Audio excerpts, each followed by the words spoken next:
Hi guys, so last time we started talking about acid and bases, and we said if you have a strong acid, what that means is it would completely ionize. It would fully break up into ions when you put it in water. And if you have a weak acid or base, what that means is it would not completely break up into ions. It would have partial dissociation. For example, hydrochloric acid is a strong acid. So if I have hydrochloric acid in water, it would have 100% dissociation. It would break up into H plus and Cl minus. Every single hydrochloric acid would break up. Now, hydrofluoric acid is a weak acid, right? It can kill you, but it's a weak acid. And because it's a weak acid, that means it has partial dissociation. And we show that with an equilibrium arrow, with a forward and backward reaction. So again, what that means is if I have 100 hydrofluoric acid molecules, probably around 95, for example, would stay together, and maybe 5 of them would break up. And then we said the better way of writing this is, and you're fancy now, that's so Chem 1A. Now, the better way of writing this is this, because you know hydrofluoric acid is an acid. If this is an acid, that means water is going to act like a base. So acid is going to lose a hydrogen, base is going to get a hydrogen. Acid is going to lose a hydrogen, base is going to get a hydrogen. So the acid loses a hydrogen, it becomes F minus. The base gets the hydrogen, it becomes hydronium. And this is a better way of writing it. This is fancier, and you guys are fancy now. Now, the other thing that I mentioned, remember that H plus or hydronium is what makes something to be acidic, right? The more H plus you have, the stronger acid you are. This is what's responsible for the acid having that sour taste. Now, a lot of time, I'm going to do it too, people write down H plus instead of writing down hydronium. And we can use it interchangeably. I want you to keep that in mind. But you know better. You know that the better way of writing it is hydronium, because H plus is not going to be alone by itself walking around. If H plus is walking around, water is going to grab it very quickly. So every time you have any H plus in the solution, water grabs it quickly and it forms hydronium. But I do want you to kind of remember that if you see in this chapter, when I put H plus, I really mean hydronium, because you know that when you have H plus in water, water will grab the H plus and form hydronium. So far, so good? Okay. Now, the next thing I'm going to talk about is percent dissociation. What is percent dissociation? Okay. Now, what that is so percent dissociation, it would be the initial concentration, and I'm going to put a bracket because bracket means concentration, means molality in chemistry, and then here is basically the dissociated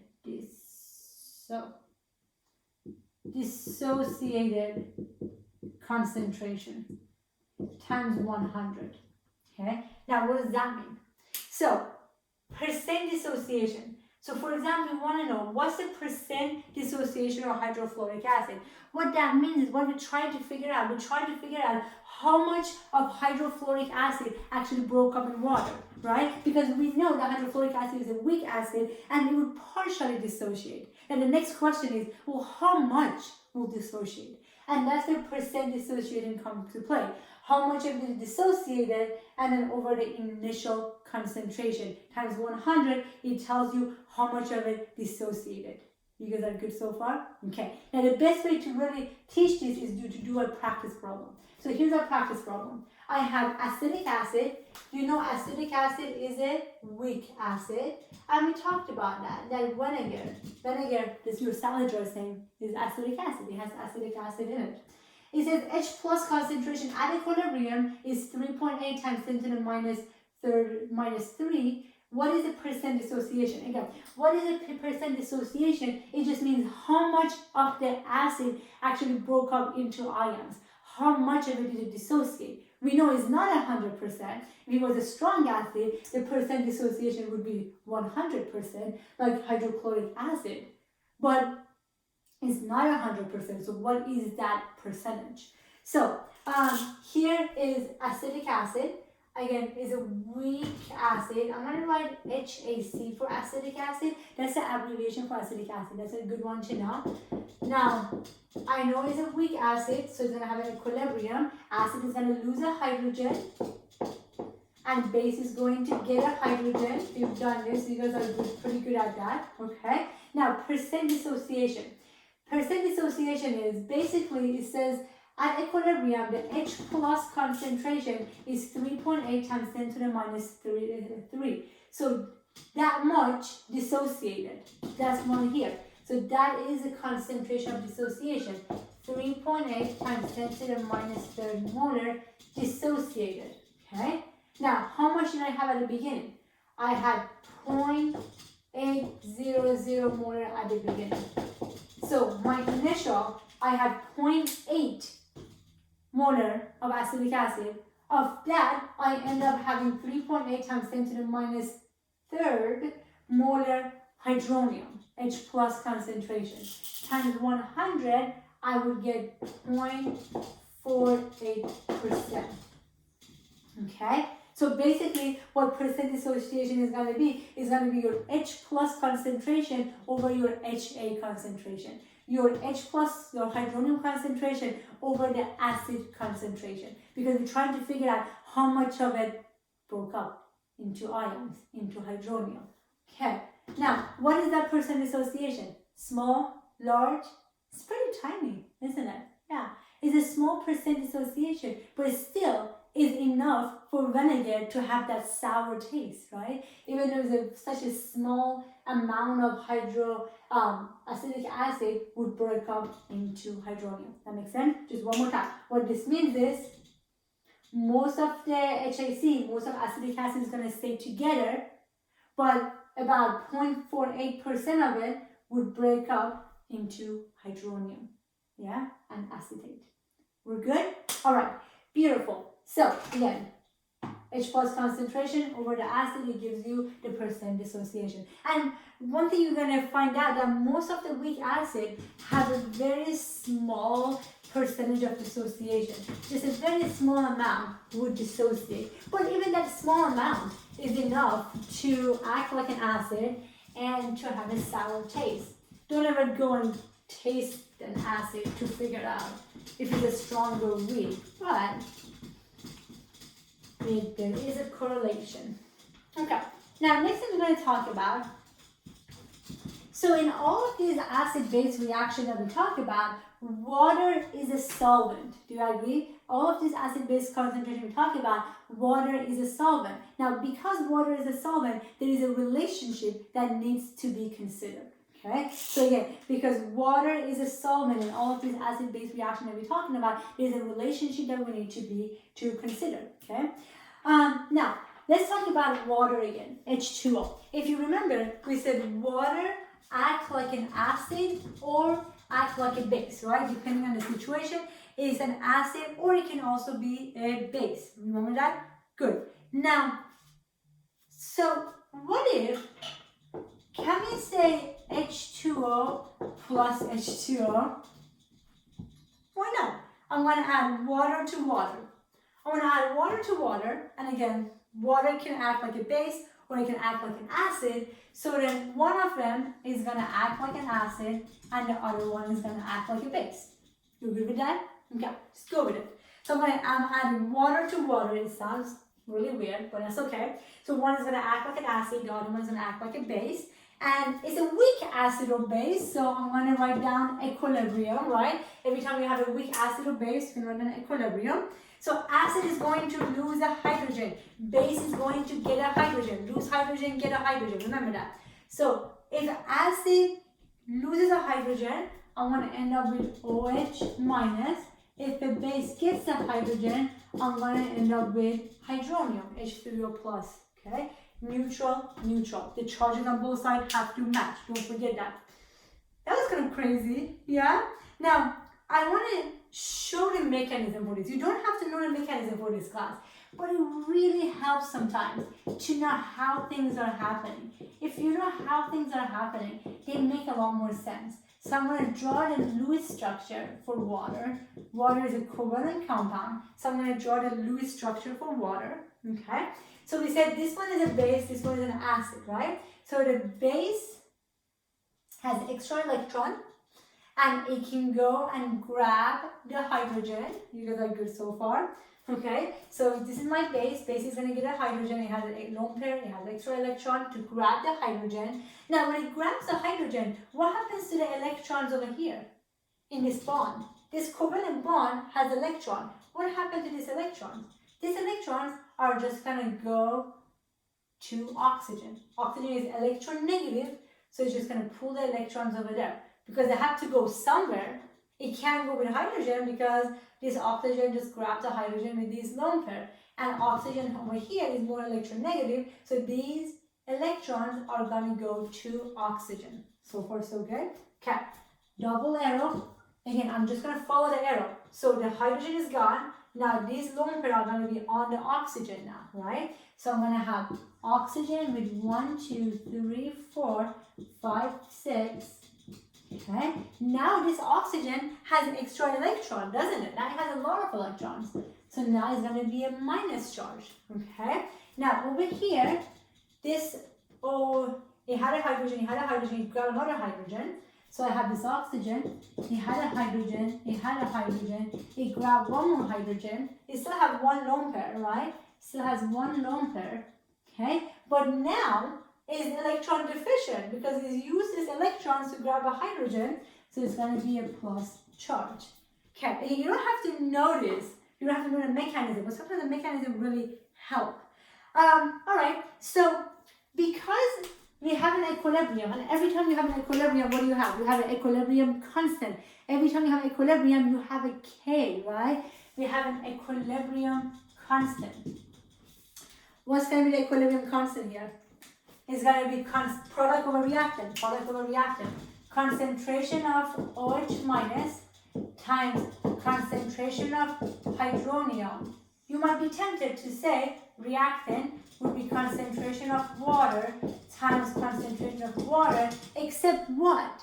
You know that you do not include liquid and solid in an equilibrium equation, right? Because concentration of water is constant, right? What is the constant? You can't go and say why water is too concentrated.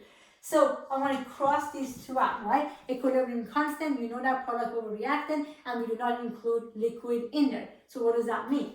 So what this means is K equals concentration of hydroxide times concentration of hydronium.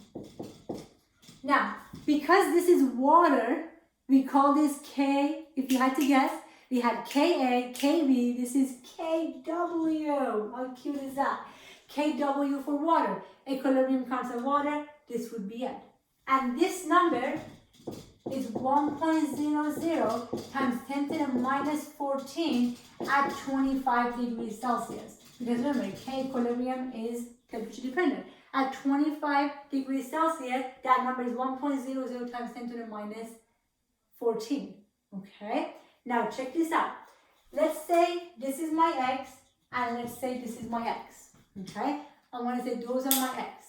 So that would be x squared, it would be 1.00 times 10 to the minus 14. You following me so far? I didn't do anything fancy whatsoever. Now, if I solve for x, it would be 1.00 times 10 to the minus 7. Okay? So, if you have pure water, the concentration of OH and the concentration of hydronium would be exactly the same, 1.00 times 10 to the minus 7. And remember, you probably noticed, even if we haven't gone over it, that pure water has a pH of 7. Is that a coincidence? It is not a coincidence. Okay, so Kw is OH concentration times hydronium concentration. This is the value for Kw, because remember, K equilibrium constant is a constant, right? This is a constant at 25 degrees Celsius. This is my constant. Okay. Now, if OH and hydronium have the same exact concentration, then your water is going to be pure, right? They're going to have exactly the same concentration, and the water is going to be neutral. So far, so good? Okay, beautiful. Now, I want to summarize this in a second. And do me a favor, circle this. Circle this KW. That's what really, really matters. Circle the KW for me. You gotta know that for me. Okay? You gotta know that one for me. That's the equilibrium constant for water. It's kind of cute that we call it KW, you know? A little bit. So, to summarize, here's how I'm going to summarize it. If, again, I'm going to use H plus instead of hydronium, the same thing, you can use it interchangeably. It's a little bit easier. If OH minus equals a hydronium concentration, that means your solution is neutral. If your H plus concentration is larger than OH minus concentration, what that means is your solution is acidic. Because if you have more H plus is what makes something to be acidic, right? H plus, hydronium, the same thing. Now, if your H plus is less than OH, if you have more of hydroxide concentration, what does that mean? Your solution is going to be basic, right? Okay. And in the meanwhile, you have to remember that H plus concentration times OH minus concentration is 1.00 times 10 to the minus 14. This would summarize what we talked about. You guys are good so far? Okay. Let's do a practice problem. One more time again. I know I've mentioned this a couple times. But remember, H plus, I was a little bit lazy, same thing as hydronium, right? It's just very easier to sometimes just put H plus. Here's a solution. Okay, a solution has, here's a practice problem. A solution has an H plus concentration of 2.0 times 10 to the minus 3. Okay. What is the OH concentration?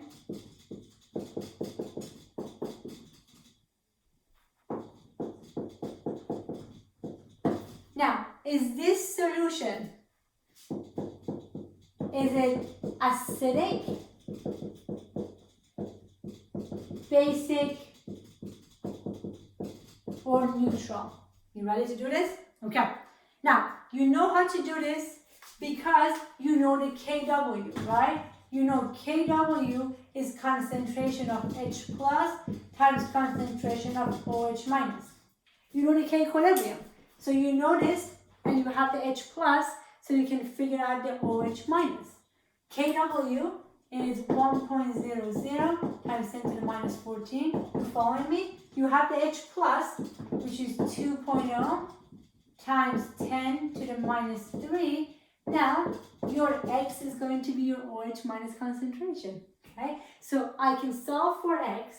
If I solve for X, what I get is 5.0 times 10 to the minus 12 molar. Now, that is my OH minus concentration, okay? This would be my OH minus concentration. So far, so good. Is this solution acidic, basic, or neutral? It's not neutral because these two numbers are not the same. Now, which one is larger, the H plus or the OH minus?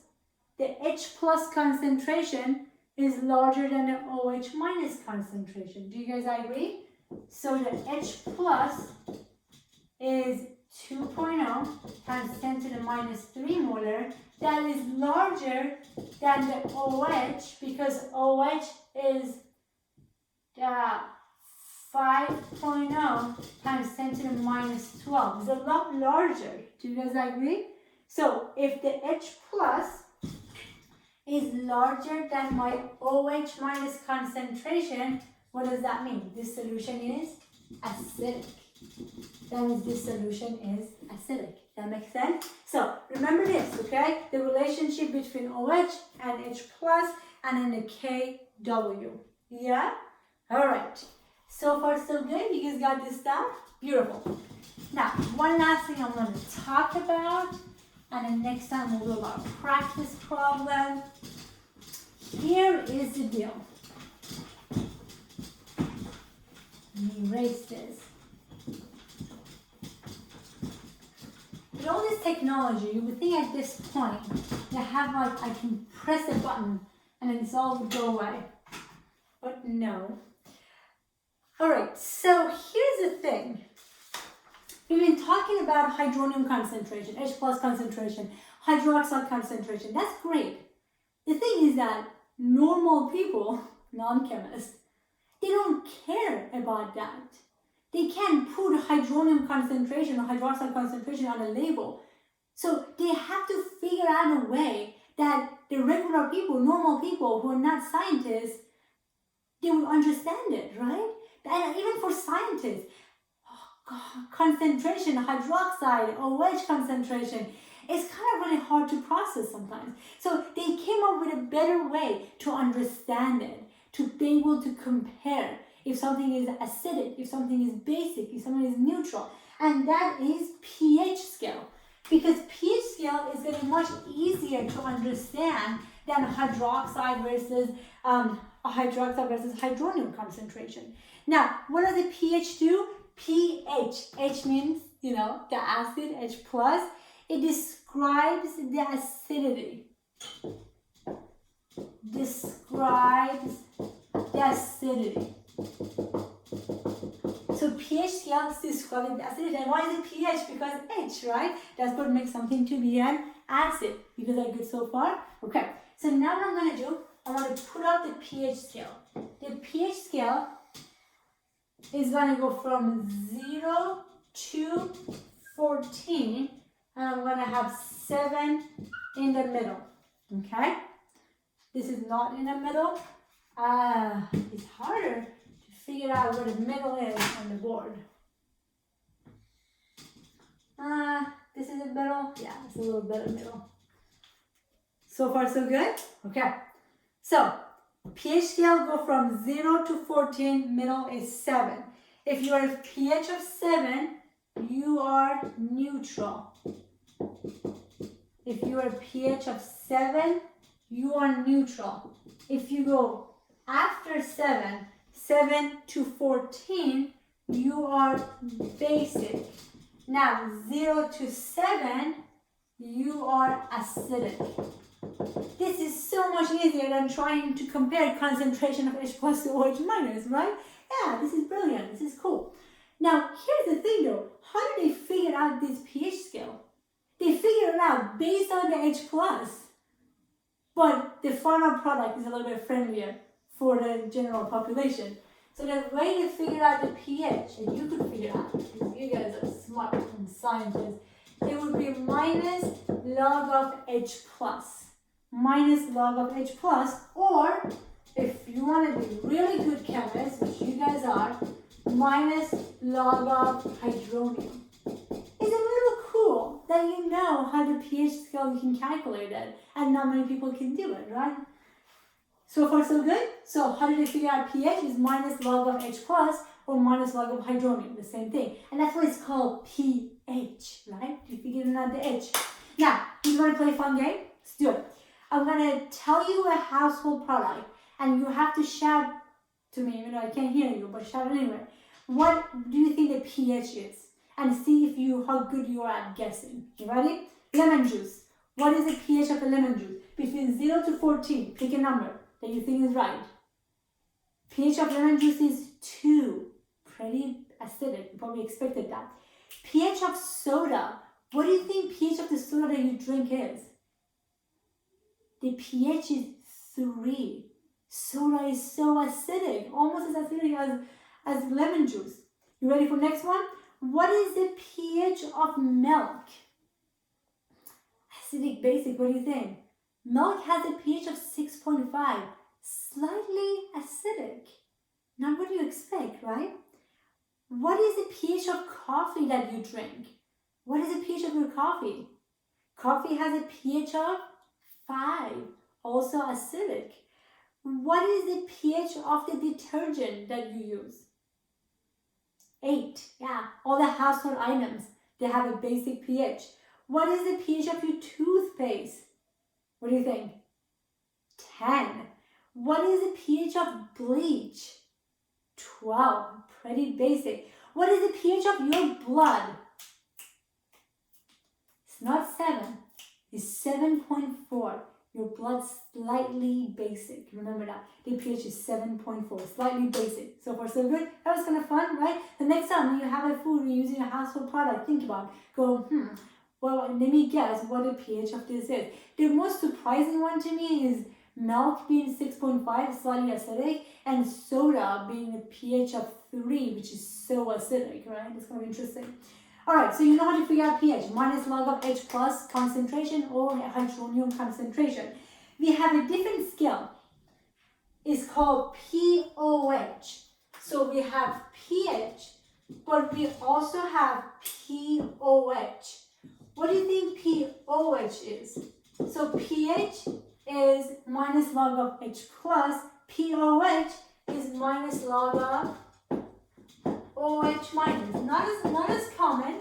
pH is a lot more common, but some chemists they like to use pOH. Yeah? So minus log of OH minus concentration. Okay.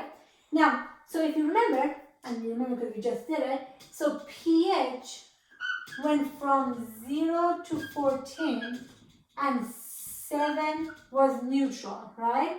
For the pH. This is the pH. For pH, this was acidic, neutral, and then basic. Now for pOH, okay? pOH, the way we can look at it, you start from 14 and go to 0, and 7 is still considered neutral. So if you have 14 to 7, then you're acidic. This is the opposite, right? 7 to 0 would be considered basic. It's the opposite, right? Because you're looking at OH now instead of H plus. Now, this is really confusing to me. So here's what I like to do. I know the pH scale, and I don't care much about pOH because there is a way you can relate these two together. I want you to look at this for me. What do you think the relation is between pH and pOH? If you look at this, pH plus pOH would equal 14. So I know pH really well. I know 0 to 7 is acidic, 7 is neutral, 7 to 14 is basic. Now if someone gives me the pOH, I just convert it to pH, and then that's easier for me to figure things out. Yeah? So far so good? Okay. Now you had not slide. Before I erase this board, on top, I had for you that if H plus concentration equals the OH minus concentration, that means your solution is neutral, right? And if your solution is neutral, the pH is 7. You have it in front of you? Okay.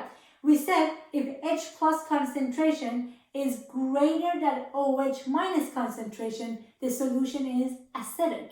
So if the solution is acidic, what's the pH? The pH is going to be less than 7.